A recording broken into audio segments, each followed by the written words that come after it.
Land is more than just property. It's history, security, and even national identity. From managing land records to initiating surveys on Mount Everest, today's guest has played a pivotal role in shaping Nepal's land governance. I am Anushka Silwal, and joining me today is Mr. Ganesh Prasad Bhatta. He's the Joint Secretary and Spokesperson at the Ministry of Land Management, Cooperatives, and Poverty Alleviation. He's also served as the Director General of the Survey Department and is currently obtaining his PhD from the Kathmandu University, all the while teaching the next generation of land professionals. Welcome to the podcast, sir. We're so pleased to have you here today. Thank you, Anushka, for having me in this show. And it's truly amazing, and thank you so much for this, and such a nice introduction. And to the viewers, namaskar. It's our pleasure to have you. Let's dive straight into it then. You've spent over 25 years working in this land sector in various leadership roles all over Nepal. Yeah. But let's go right back to the beginning. Growing up in Baitari, did you always imagine yourself in this field, or did something along the way spark your interest? What a nice question. Yeah, you are right. I grew up in the hills of the Baitari district. My birthplace is in Dankhola, it's in Kimtoli, it's around Kimtoli. And I grew up, I studied in the school, Udaydev Mabi school in Kimtoli until grade 9.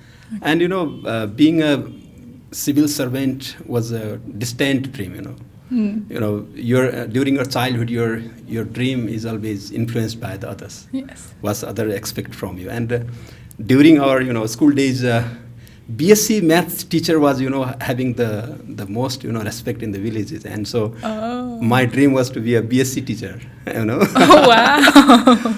But later on, due to some reason, I had to transfer my school education from Baitari, that village, my birthplace village, to Dadildura. So I did my SLC over there. Then I came to Kanchanpur having my ISC. Then I came to Tirchandra College in Kathmandu for my BSc. Over the years, your dream comes changing, because your needs, what the society thinks about you, and these all were the influencing factors during that time. But in the course of time, once there was an opportunity to have a training on surveying, yes. Some of my good wisher came to me and he said, a training has been announced that's quite good for you. So then I went to I went to apply for the training. So thankfully I got selected. Oh, wow. So upon that selection, my dream got changed. So it was 16 months training, and after accomplishing that training, I was eligible for the surveying, to apply for survey officer to the Public Service Commission. And so then back in 1998, I got recruited as survey officer of the government of Nepal. And with different ups and downs, of course, I have achieved the position that I have now. That is quite a journey. It's quite a journey, of course. Yeah. And then after your BSc, you went on to earn your MSc in Land Administration from the University of Twente in Netherlands. And there you secured the top position amongst your faculty, which earned you an award in Nepal, the Vidyabhushan Ka. How was that experience like? What was it like for you? Yeah, in fact, that was not right after my completion of my BSc or my completion, recruiting as survey officer in the government of Nepal. But it took few years, We were eligible to apply for the foreign studies only after 3 years of our services to the government. Oh. So initially in 2003, I got the opportunity to study at the same institute in the Netherlands with a 1 year, professional master's degree. That's in map making science, you can say. That's geoinformatics, what we call. So after I get back the country in 2004, got the second position, promotion in 2005. And so I was working for the government, and in 2 to 3 years again in 2008, I got the position, the opportunity to have pursue MSc in Land Administration in the same institution. That's currently under the University of Twente, International Center for Geoinformation Science and Earth Observation. That's acronym is ITC, in the Netherlands. So during that time, Normally, in my school days, I used to get top position in every classes until class 10. Oh, wow. But I was missing that in my plus 2 or my BSc or even that 1-year course. Mm-hmm. But during that time, I was the president of Student Association Board in the Netherlands. I was the president of Nepali students community in that university. And so I had many engagement with the societal issues and also, but fortunately, I also constantly, spend my time for the studies as well. So I got the first position, So this Mahendra Vidya, previously it was called Mahendra Vidya Bhushan in the time of, previous, right. Regime. But then the medal was renamed as Nepal Vidya Bhushan Kha. That's the person who secures the topmost position in their faculty in the university in master's degree. Okay. So they are decorated with that medal. And so then Right Honorable President of Nepal, Dr. Rambaran Yadav, yes. So he decorated us with that medal. And so it was really a great honor. And the joyful moment was that, I achieved my top position after many years, because I completed my SLC, school level certificate. I don't know, you guys, you did SEE, I guess, but we used to have SLC. Yeah. So it was back in 1990. Mm-hmm. So almost in 20 years, I got that position. So I was so excited. And so luckily I got the medal, Nepal Vidya Bhushan Kha as well, back home. So it was a really amazing experience in my life, in academic field as well. Yeah. Yeah. And as if that wasn't enough, now you're pursuing your PhD at Kathmandu University, focusing on climate resilient land governance. What inspired you to combine climate research with this land issues? Normally, being a government employee, doing PhD is not a big deal not required for us. Yes. Where if you have graduation already, if you have any BSc degree or something, it's sufficient for having a bureaucrat. But sometimes your passion leads you to us further studies, and sometimes so I was enthusiast of climate change. Mm-hmm. And I reviewed some of the literatures how climate change is issues are being dealt in Nepal, and I found that in land sector is the impact. There is no any sector of human life being unaffected by climate change. Yes. But upon reviewing the land sector, I didn't find any. In our policy documents, in our legal documents, even the responses regarding being a land professional, I more look at the land tenure, land right, land ownership. Yes. And if you remember back in in 2024 in October, there was a disaster flood. Mm-hmm. Many of the households lost their land, yes. They swept away. So we have nowhere the provision of reclaiming those lands. So I realized that if every sector of the society is fighting for climate change, talking about the climate change, discussing about climate change, so why not land? Right. So in that course, I realized that just having one is going through the literature, writing some notes, speaking in somewhere in public forum is not sufficient. So I should go for research. So with that enthusiasm in my mind, I started to do this, but it's part-time. I'm not a regular student, yes. So I cannot expect that I will. Of course. I may not come up with the degree in short period of time. It may take time, but I'm continuously since 2 years I'm working on it, and so. But at the same time, I'm quite busy at my office, and so I have quite a little time to spare for this study. But I'm trying my best to make it, and I'm doing quite a lot of literature review. I'm traveling in different around the globe for listening the other scientists how they are dealing with the land issues in climate change, and so it's being a good experience. I'm having good experience with this. That's extremely inspiring. Yeah. I'm glad you're enjoying it as well. Yeah. But why do you think that is, that land has not been more of a discussion for climate change reasons or impacts? That's interesting to me as well. Yeah. Why people didn't talk much about land. Yeah. But now there is a trend. The trend is increasing. The interest on land, how climate change is impacting land sector is being is now an agenda of priority in the academic discussions or in policy discussions. Maybe we were not able to advocate the importance of land on these issues. Yeah. That should be one of the reasons, and maybe there were no any the bureaucrat that have much interest on land. I mean the climate change and those kind of this. Right. Maybe advocacy is should be the main reason. We didn't have good advocacy on how we should deal with climate change to secure land rights, to secure land tenure or land ownership. That should be the reason. Yeah. Okay, so, you've traveled quite extensively as well, like you just mentioned. So, is that an issue, the land not being discussed just in Nepal or internationally? Yeah, it's less discussed internationally, but now it's going good. Okay. Yeah. Sticking with this theme of climate and land, you've also initiated or started a research on climate responsive land management. Yeah. Why is it, again, sort of similar to what we've already talked about, but why is it so important, such an important issue for a country like Nepal? The first and foremost, the impact of climate change is on land. Yes.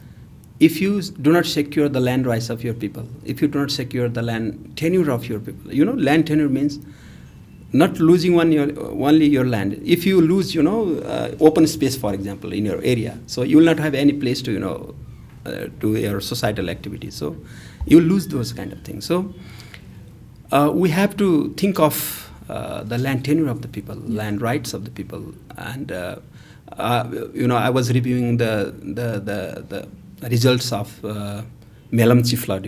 It was mentioned that there are no open spaces for children to play. So if you have in a community, if the children do not have place to play, then where will they go? They will go for mobile. Just they will look at the games and those kind of things. So we need to have this kind of the humankind and land has a intimate relation, and we need to have the land available for that. So.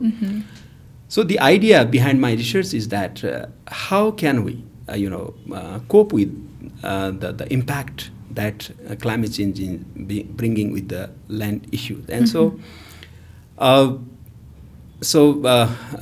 my research will try to find out the strategies, what the government should do, how institutional development should be done, what sort of capacity we need to have to deal with these kind of issues. So that will be my aim of this research. And so, that's what I want to find it out.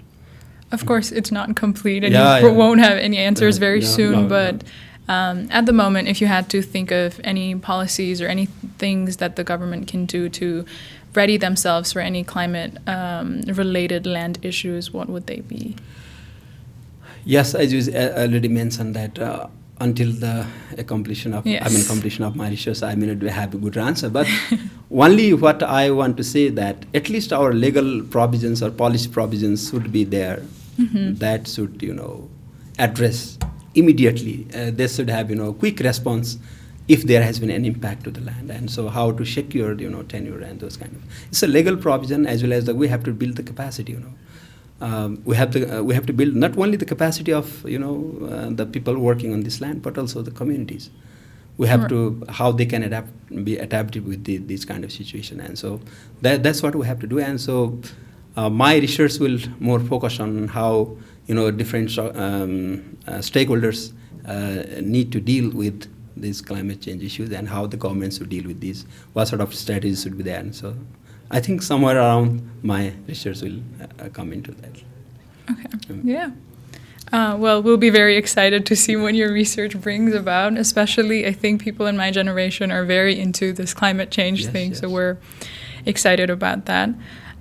Shifting the topic a little bit to land governance, it can be said that land governance in Nepal has slight room for improvement.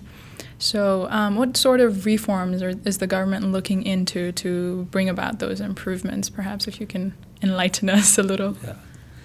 before that, you mentioned about your generation. You're quite excited about the results of my research, and so I'm worried. Maybe your generation might have to just work for addressing all the issues of climate change. So I need to. I want to make some fuel for you, food for you, so that based on which you could cope with the impact in land sector. So regarding the next question about the land governance, you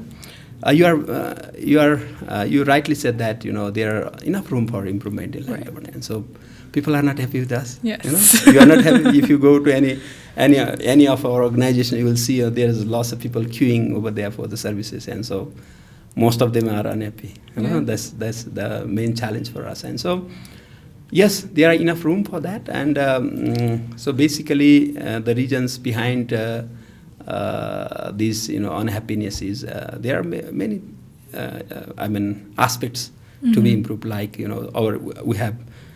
have to improve our quality of the data, because our maps were prepared quite 50 years back, 60 years back, and so based on those data we have to deliver our services. And so people's expectations are increasing as per the technological evolution. So you want your services to be done at home, but I don't have that capacity to deliver the services to you. Right. So these are some of the things that not making people happy. So currently we have initiated some of the improvements. On technological side. We have already introduced digitalize our land records. We have developed some systems to provide you delivered land services through the digital environment. But we are not at position to provide you services at your home. However, there are some mini systems that some services you can still request from home. And there are other issues as well, not only about the delivery of services. So there are many informality. Not all the lands are within the land records. There are many people, landless people. There are many informality exist around the country, and so currently the government, not only currently, but since the past, government is working on to formalize the informal, not formalize, but to address these issues like informality, landlessness. So there is land commission. So our expectation is that in 3 years from now we will abolish landlessness from the country. There are some constitutional mandate. There should not many. We have to provide land to landless Dalit, landless squatter peoples, and we have to address the issue of informality. If you have you been traveled around the East-West Highway in somewhere? Not a lot. No. So most of the cities in East-West Highway, you'll see they are informal. They don't have their land title. Right. So now the government is working on how to formalize those things so that all the land-related transactions, the activities can be brought in formal system. So these are also some of the areas where we are improving. And so if everything goes well, I'm quite optimistic. So your expectation will be met. So. Of course. But is there also any sort of resistance from these people that, you're trying to help them, but they're used to their own ways of doing things? This has been going on for so long. So people will never be unhappy for that, because everyone needs land title. They need to have their ownership certificate there at their hand. They are supportive, but sometimes our policy documents, our legal documents, they hinder our expected progress, and so that's why it's taking time. Okay. Yes. On a somewhat related note, that is a lot of work to do centrally. So is there an opportunity for some delegation of these land administrative duties to the local level? And if so, what are the potential challenges and benefits related to this? It's a constitutional mandate, by the way. Okay, yes. If you go through the constitutional provision, federal government is not supposed to deliver land related services. As of now, we already should have delegated land services to the municipalities, local government, you can say. So normally, have you ever been to a survey office, land revenue office? Have you bought any piece of land? Not personally, no. Have you heard of anything? Yes. Okay. So these all the services, which service you get from survey office or land revenue office, those services are supposed to be delivered by municipalities. So the constitution says like that. Yes. But we assume, so it may not be true. What we assume that maybe in local level they do not have enough capacity. That's our assumption. Right. So, and our data is not complete, Since we are digitalizing, we cannot transfer the paper-based data because there are some, overlaps of the data from different municipalities. So, what we have to do is we have to create data, complete data for each municipality before we hand over the data to them. So, they need to have dedicated capacity for the land administration services. And so, it's already late, but now, we are working on developing a framework. Okay. So what the municipalities need to start, delivering the services through their office, like how many staff they need, how many competence they need, what sort of, the training SOP, okay. Standard operating process. What sort of SOP do they need? What sort of legal provision they need? So we are developing a framework, and so by the end of not fiscal year, by this English year, maybe by November or so. So we have a target of developing a framework for that, and once the framework is ready, then we will call. My personal idea. I'm requesting the ministry to look at it. So once we have the framework at our hand, then we start completing the data, and then I think that will help us to decentralize land administration. So that's how we are currently working on, and we are late already, by the way. Yes. So you talked about your personal thing. How do you personally, as a land administrative leader, envision the future of land governance? Yeah, it's a challenging question to answer. I'm always optimistic person. So I see always some bright future, and if we get succeeded on all of our initiatives, like I said about the technological transformation, formalization of informal settlements, and the decentralization of land and services. So if we get successful in all of these endeavors, then of course we'll have a good land and governance system in the future. So I'm quite optimistic for that. Yeah. Okay. Yeah. Let's hope your optimism spreads and it happens. And well, you've traveled extensively, like we've covered before, all around. You've been studying these land practices globally. Is there an international land model that we can learn from in Nepal to make this future a reality sooner? Yeah, not much. I have traveled in some countries. I have traveled some countries since I studied in the Europe and some of the countries in Europe and some Asia, some Africa, US, and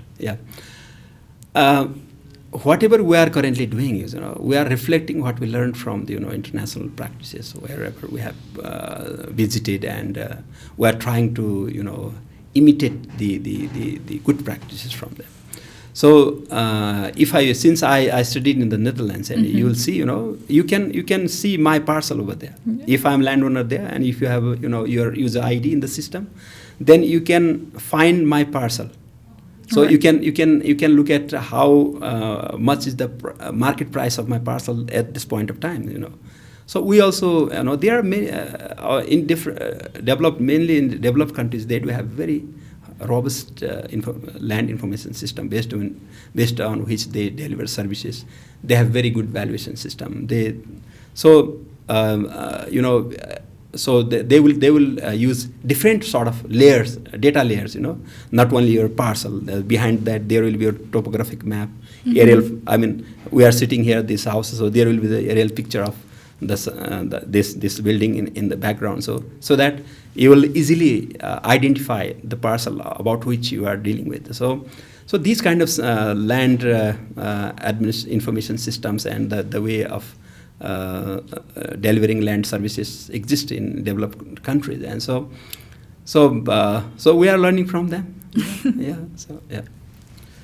And in the interest of some practical advice, if someone was looking to buy some property today, what is that one thing they should be aware of? I can say many things, but you said one thing. Yeah. You can say as many things as you want. You know, normally, what I have found that many people, since currently I am also the spokesperson, and Yes. I have many good wishers as well, and so they come into my contact and they ask me many advices for that.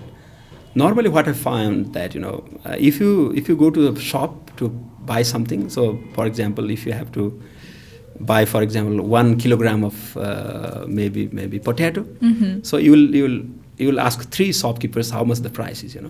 But for land, you don't do that. You just go and just you invest there. Yeah. That's where you are making mistakes. Okay. So before buying any land, you have to see, you have to ask a technical person to check whether it exactly resembles with the map. Sometimes you might find some the map might have some errors, and so the way the person who wants to sell the piece of land to you might have some erroneous data over there. So there might be some some legal issues, or there might be sometimes the government might have already acquired the land for some infrastructure project, but you don't know. And so before buying any land, you have to go to the field. You have to ask some technical person to check whether the piece of land that you want to purchase is the same what you are expected to purchase. So you have to check whether there are any legal consequences behind that. So if everything is okay, then only you should invest, because you are investing millions. So Yes. you should be quite careful. You shouldn't buy a land in a hurry. Sometimes people ask me, hello my dear friend, I have a flight at 2 p.m. Can you ask me to complete this services before that? And they ask me like that. So you shouldn't do that like that. So you should take time. You should take long time before investing. Otherwise, sometimes, not always, but sometimes there are this might have some problems with your maps, or the way the land has been occupied. There might be some legal consequences. So you should be assured of no any weaknesses exist with that land. Okay. Yeah. Yeah. Any other advices you'd like to offer? Yeah. Unfortunately, in developed countries, you can directly go to the land market. There are some institutions where you can go and you can ask for land. But in our context, we are lacking that. So Yes. maybe in future, currently we have also some legal provision where we are also maybe in line to introduce a land market. So in future, we might have some agencies where you can go to contact.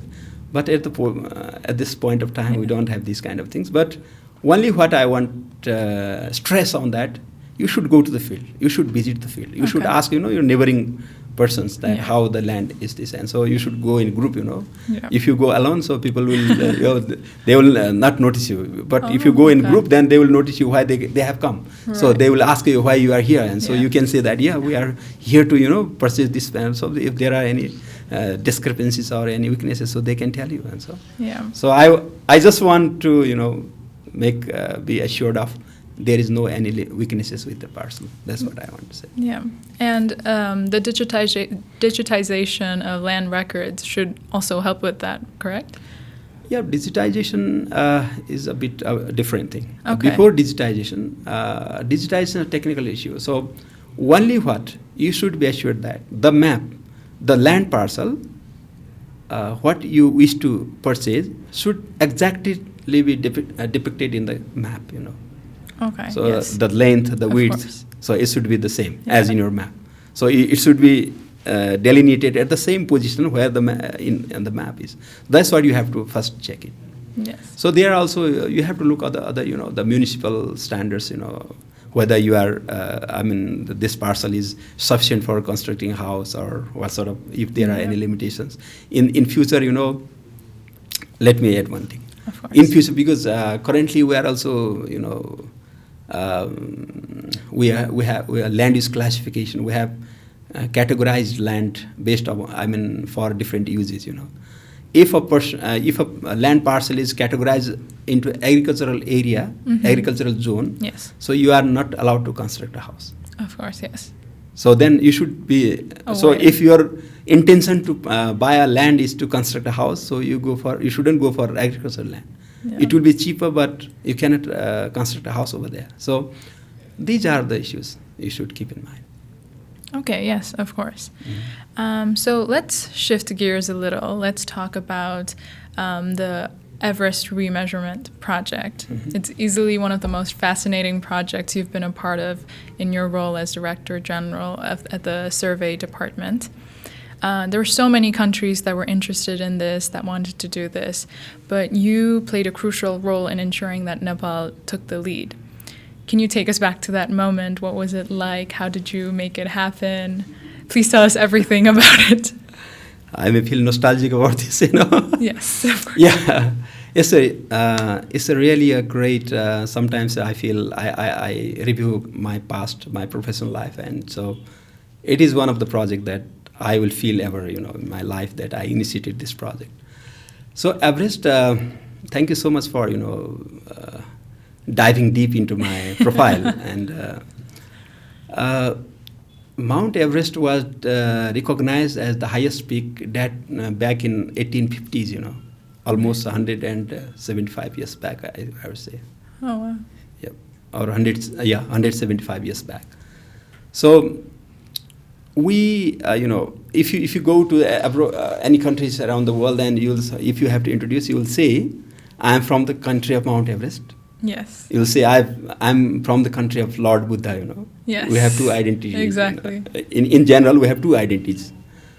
But as a professional, I'm a land professional, I'm a surveyor. Yes. And while I introduce myself, as my profession, so whenever I introduce myself as from the country of Mount Everest, then I have something attached with Mount Everest, that its height. We are recognizing ourselves with this mountain since past 170 years as the highest mountain in the world, but we are carrying the height, measured by other countries. Right. Yeah. I think for the first time the height was measured in 1856 or so, I guess. Okay. Yeah. I don't remember the exact date at the moment. And then Survey of India, then under British rule, they measured the height of Mount Everest, 1856, I think. Then again, they re-measured in 1955.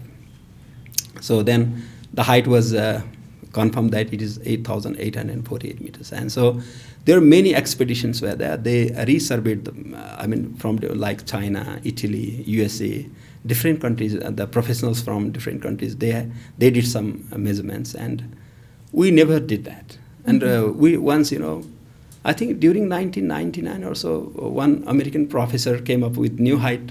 It was 8,850 meters, and he said every year is 2 centimeters increasing height is increasing, something like that. He came with that data, and we denied, we denied his result, and we didn't trust the result. We didn't own his result, and we wanted to have. We simply said, the height is the same, 8,848 meters. But in 2011, Survey Department we initiated one project, but it couldn't go well. Okay. So in 2015, there was a devastating earthquake. Yes. So after the earthquake, there were some rumors. There were some, some rumors. Not rumors, by the way. There were some discussions about the change, the effect of this earthquake to the height. Yes. Of Mount Everest. So, so some countries, some groups wanted to measure it. So I was fortunate that in 2017, April of 2017. 17, I got the opportunity to be the Director General of Survey Department. And upon assuming my chair as the Director General, I spoke from the chair that I will initiate the project on the measurement of height of Mount Everest. So that's what I started upon my the start of my position as Director General. And so there were some requests from India, from China to join hands, but I wanted, with my team, since I'm a surveyor, I want, my profession to be, to be brought in front side, that we are not only, land surveyors, but we are also we are also eligible for carrying out scientific surveys. And so So we wanted to do it with our own human resources. Right. But you need to have many things. You need to have capacity. Of course. After all, you need to have, you need to know that for that, You need to have equipment. You need to have all the basic data, So upon, we realized, we reviewed ourselves. We assessed ourselves. We found that we need quite a lot of things to do beforehand, The first thing was about, I'm explaining in detail, right? Yes. Okay. Then we realized that we need to finalize first the methodology. Okay. What should we do? Yeah. How should we do? If we come up with new height, then international community should accept that, Right. Exactly. We cannot claim that the height is like this much. And so that was challenging for us. Of course. So what I did that, we organized an international workshop Oh wow. Okay. for finalizing the methodology for that. We invited many scientists who were already involved in the expeditions for the measurement of the height of Mount Everest. Okay. From Italy, from USA, from China, from India, Even we requested Survey of India, who was originally who measured the height. Yeah. So Survey of India, the representative from Survey of India, then similarly representative from the Chinese Survey Authority, who were already measured height in 2005 already. Mm-hmm. So in their presence, it was 2-day workshop, and from that we finalized the methodology. This is how we are going to measure the height. Okay. So that that's a kind of scientific community. So if one would would want it to be clarified, so he or she would approach them how their methodology, if it is valid methodology or not. So that's why we wanted them to have to participate in the event. They were so kind to come to Nepal, and so they were so kind to be part of this discussion. And so in their presence, we finalized the methodology, and then we started. And so in the meantime, if we are discussing about the effect of earthquake in the height, then every height is disturbed. Exactly. So normally the height means you are carrying the reference height is from the sea level. Mm-hmm. You don't have your own sea. Yeah. We rely on the sea level height from India. Mm-hmm. So Survey of India was so kind that they had renewed. There is a survey leveling. We call it leveling survey. Okay. So there is a network from sea level to main highways, something. So it was fortunate that Survey of India was found to have new leveling line surveyed after the earthquake in Nepal. Oh, okay. So it was almost 50 kilometers away from our international boundary. So I requested then Surveyor General, my counterpart. So he was so kind to elongate that leveling line to Nepal border. Oh wow. So that was fortunate. And so then based on that point, we carried out our survey. And so later on, but in the meantime, I got transferred from survey department, so I couldn't, accomplish whole task of that. But then after my transfer, so I think it was nearly 80% was already completed. But okay. the summiting of Mount Everest and the computation of the data was, I think, withheld. Right.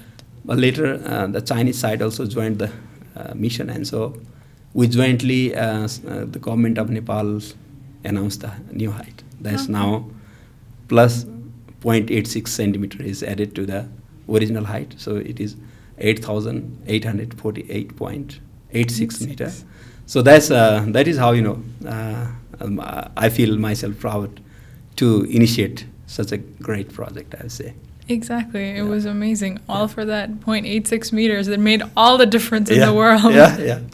Yes, that's true. Yeah. But you talked a little bit about the methodology. Mm-hmm. Was it do you know if it was very different from any methodologies from the past that have been done, not just here, but for other mountains as well? In fact, it's a quite technical thing. It may not be the interest of the audience to go in detail about the methodology, but we wanted to have mix of the traditional as well as the modern methodology. Right. Yes.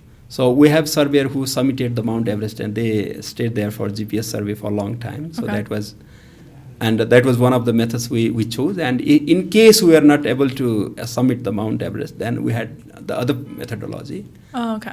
So that's a traditional methodology based on which we would have, accomplished, the survey work.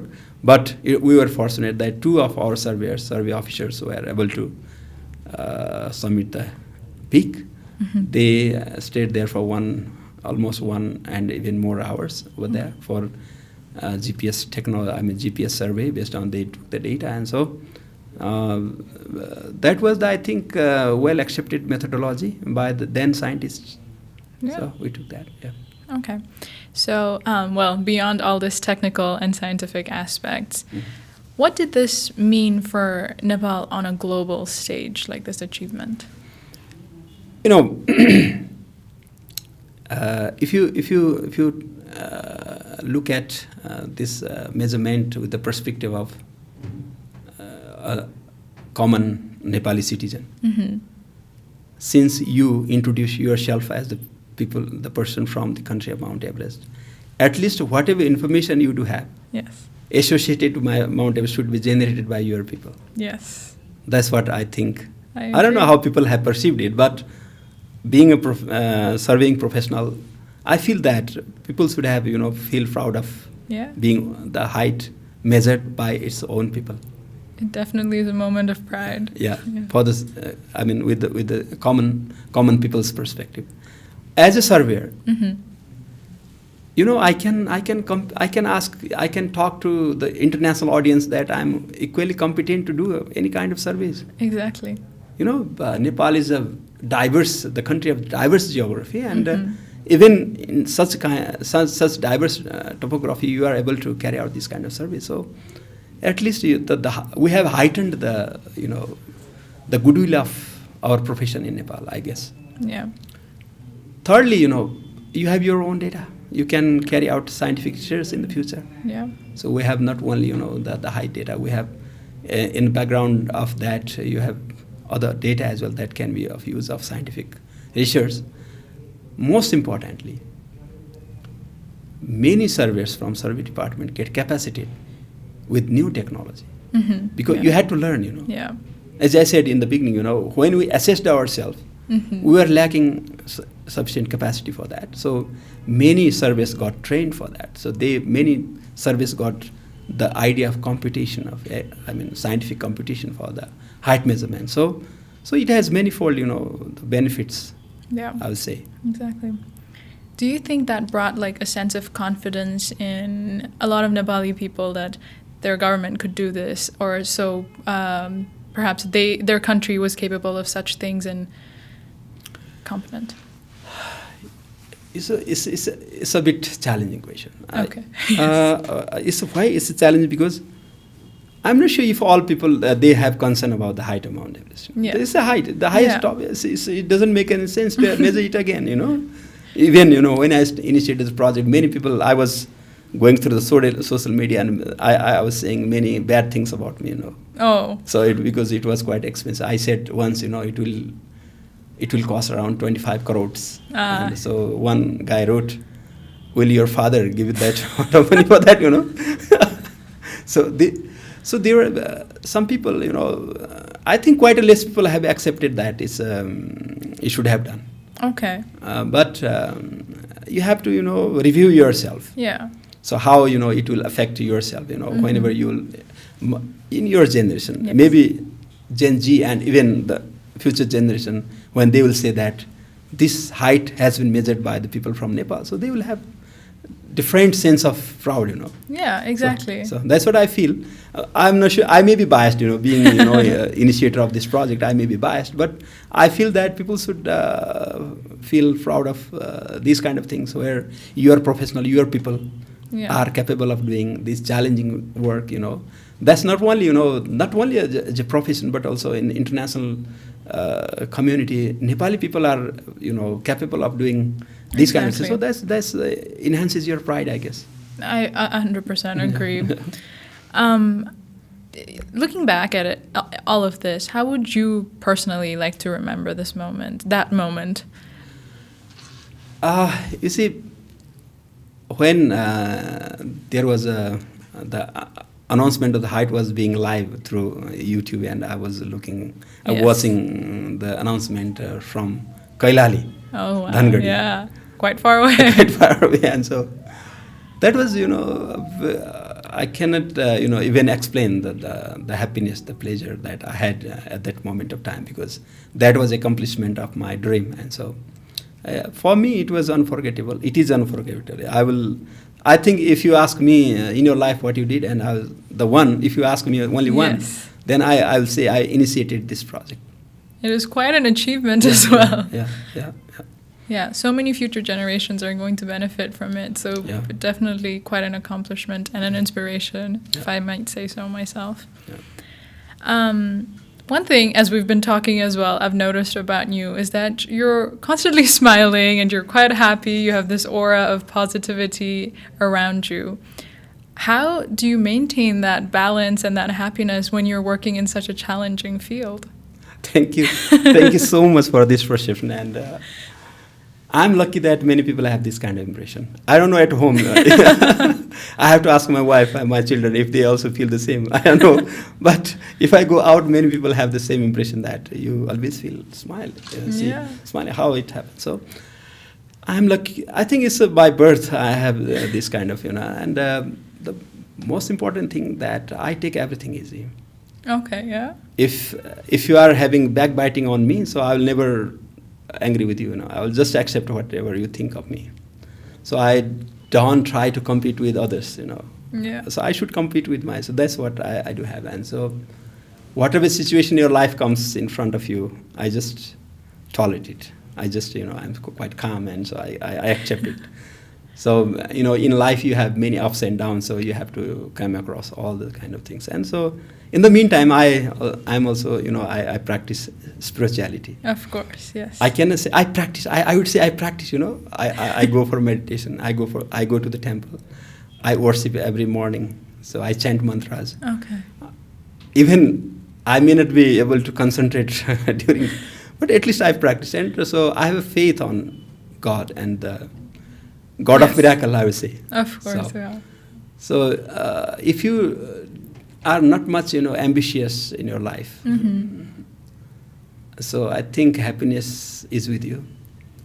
And while working, I believe on my motto of my life. I have mentioned my Facebook, Twitter, everywhere. Yes. Sincerity leads to success. So whatever you have come across, you have to work sincerely. So success will come itself. So you shouldn't, shouldn't always think of success, whether I will be achieving this success or not. Just keep on going, keep on doing. That's what I believe in. And so I think these are some of the, some of the factors that make me, at least I can express my smile. And also I have equal respect to everyone. Yes, right. My youngers, I don't look at position. I don't look at, the ages. Even seniors, they are respectful. But even to the youngers, I have the equal respect for them as well. And so I don't have any competitors around me. So why to worry about this? And so I tried. But sometimes I'm extreme, So if I feel that there's something bad happening, so I'm also quite just opposite person as well.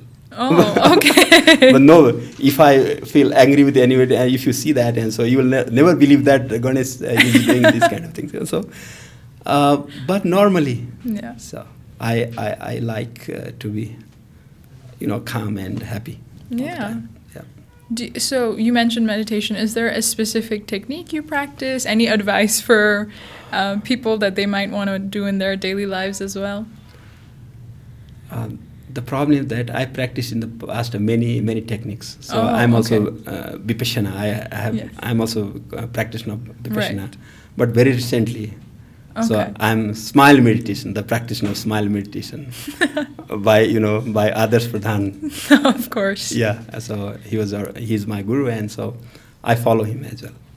So at this point of time, I practice smile meditation, and I believe on God of miracle, and so this kind of thing. So but sometimes, due to, I think, being busy with many things, sometimes I shouldn't tell it, but sometimes I'm not in able position to manage time for these kind of things. But I try constantly to practice these kind of things. Yes, of course. And all of this different work that you've done, the remeasurement of Everest, all this land governance and management, has that affected or in any way impacted how you view your life? How has your work influenced the other aspects? Yeah, I don't know. You cannot assess the achievement, your achievement based on what you achieve, these kind of things. But what I try, whenever I started working with the government, I try to work hard. Mm-hmm. I dedicate myself with the responsibility that I am given. But what I feel that I think this should be my result of my dedication, that I'm at this position. And so yes, many people like me, by the way, many professional people like me. So I think there should be the way how I, devote myself for the profession, devote myself for the work.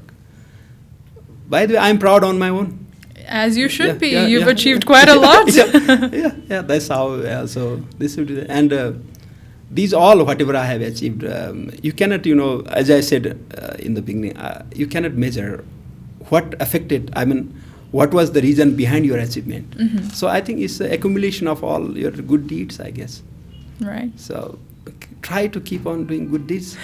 So I'm happy that you returned back Nepal from abroad, and so you are doing here. Good job. So thank you.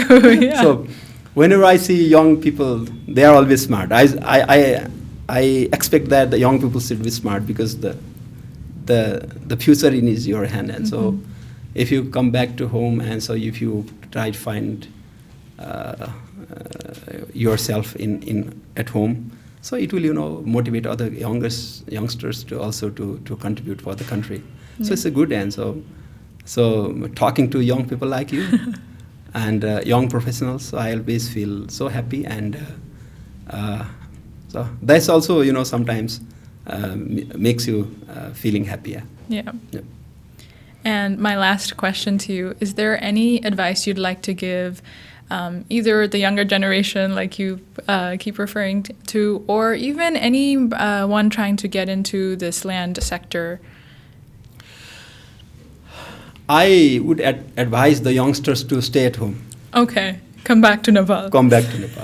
Yeah, you go abroad for studying. You see how the world is going, and so you learn from the abroad. You come back and you practice it back home. We have to, make our country also prosperous, Yes. Not for others. And so go to abroad, have some studies, learn something new. Like, I studied in the Netherlands. Exactly. I practice it here. Yeah. So, but stay at home. Let's join hand together to make Nepal prosperous. That's what I want to advise the youngsters. And regarding the land professionals, so there are some opportunities to go for, you don't have land administration education specifically for the, college university level, but there is geomatics education, so geomatics engineering courses. So you can follow the geomatics engineering courses to if you wish to join land administration profession, or there are many other options as well. But I cannot, every sector has their own, beauty. You can get success in every aspect, every domain, and so. But only thing what you have to do is just learn from the good practices and practice in your, at home, so that you can achieve success on there. So whatever domain you are engaged with, just do good, do sincerely, you will achieve the success. I think that's what I want to say with everyone. I think that is wonderful advice that I will also try to follow. That brings us to our end of the hour. Thank you so much for joining us today, sir. I truly had an amazing time talking to you about your career, the remeasurement of Everest, and the future of land governance in Nepal. So thank you. Thank you so much for this opportunity. It's really amazing to speak on my own, about my own. I think this is first time I'm speaking on my own, and I mean about my own. Yes. So thank you so much for this opportunity, and I hope I met your expectations. Oh, you surpassed them. It was an honor. Thank you. Thank you so much. Thank you. And to our listeners, thank you for tuning in today. I hope that you found our episode insightful. Whether you're looking to buy land or you're just interested in land management and measurement in Nepal. Thank you so much once again, and until next time, take care. Namaste.